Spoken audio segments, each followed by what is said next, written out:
Teďka jsme dojeli z včerejší etapy. Začátek byl krásný, tempo bylo super a jsme potom vyjeli jednu dunu, kde jsme zajeli takové velké jámy, kde se nám vlastně stalo, že nám kola zebral písek, takže nám praskla hadice od serva, tu jsme teda spravili zase za 3/4 hodiny. Pokračovali jsme dál, nicméně se nám podařilo asi jako 20 dalším posádkám zajet do obrovského trichtýře, který jsem teda já ještě nikdy neviděl a mám od těch 5 Dakarů v kabině. A tam jsme se teda zapíkali na několik hodin. Nicméně jsme vyjeli přes takovou hranu, jsme se zakopali, museli jsme hodinu kopat, sjeli jsme z velkého svahu dolů.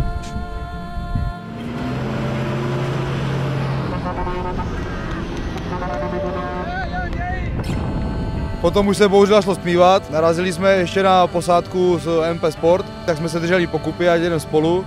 Nicméně asi po 3 hodinách jízdy se podařilo bohužel toho mana od MP Sport převrátit na bok, kde jsme ho potom 3 hodiny vyprošťovali a museli jsme prostě spát v dunách. Spali jsme zhruba 3 hodiny, no a teďka jsme doli tady, no.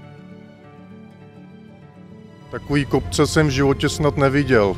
A kdyby mi někdo řekl, že to máme vjet s nákladákem, tak to bych asi na něj koukal, no. Ale když jsme tam viděli koleje, tak jsme tam měli taky, no. Byla to těžká lekce pro nás, pro nováčky. Po té včerejší, respektive dnešní etapě, toho máme úplně totálně plný zuby, ale tak je to Dakar. Zkusíme pokračovat dál, za hodinu vyrazíme a teď toho máme tak nad hlavu, že jsme dlouho váhali, jestli vůbec do toho půjdeme, ale půjdeme.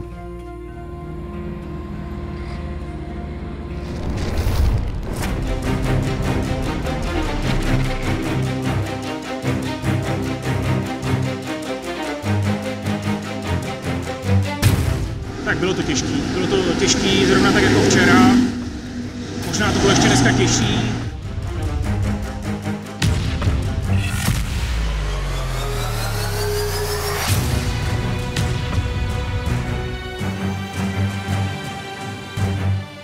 Všichni tam měli problémy. My jsme měli ohromný štěstí, že se nám všechny příjemné věci vyhnuly.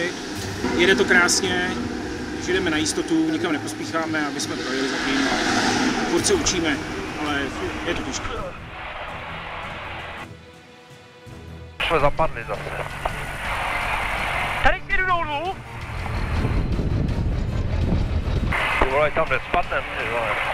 Ve 3/4 etapy tak jsme dojeli Martina, odešla mu elektronika, má problémy se spojkou.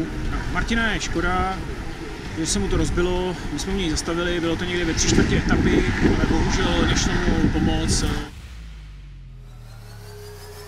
Stálo to objektivně řečeno za pendrek, ale to, že jsme tady a že jsme tady relativně jako s neporušeným automobilem, to je teda docela dobrý výsledek.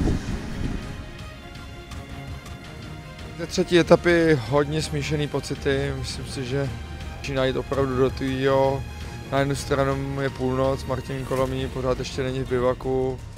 Na druhou stranu Martin Šoltis dneska fantastický výkon. Tím terénem náročným se poprali velmi dobře. V etapě, kdy spoustu favoritů pohořelo, někteří skončili v nemocnici, auta na šrot. Takže to si myslím, že i on sám z toho má velkou radost a motivaci vůbec do dalšího vývoje závodu. To, že Martin Kolomý právě stojí na trati, ještě takový škralov, který trošičku tuhle radost smazává, ale věřím, že to ještě nějak urveme a budeme bojovat dál.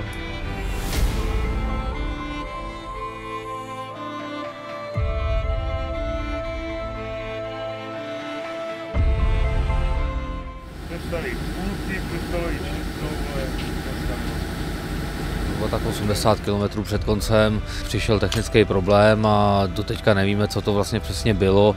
Prostě nešel přidávat plyn, přestalo to jet. Lino se snažil do poslední chvíle s tím něco dělat, opravdu vyzkoušel, co mohl a už to vypadalo, že se z toho vyhrabem, že prostě do toho cíle dojedeme relativně ještě včas, ale prostě přišly obrovský duny, v kterých prostě už se to projet nedalo s tím omezením, který jsme měli, ale prostě do poslední chvíle Martin bojoval, co mohl, nechtěl to vzdát.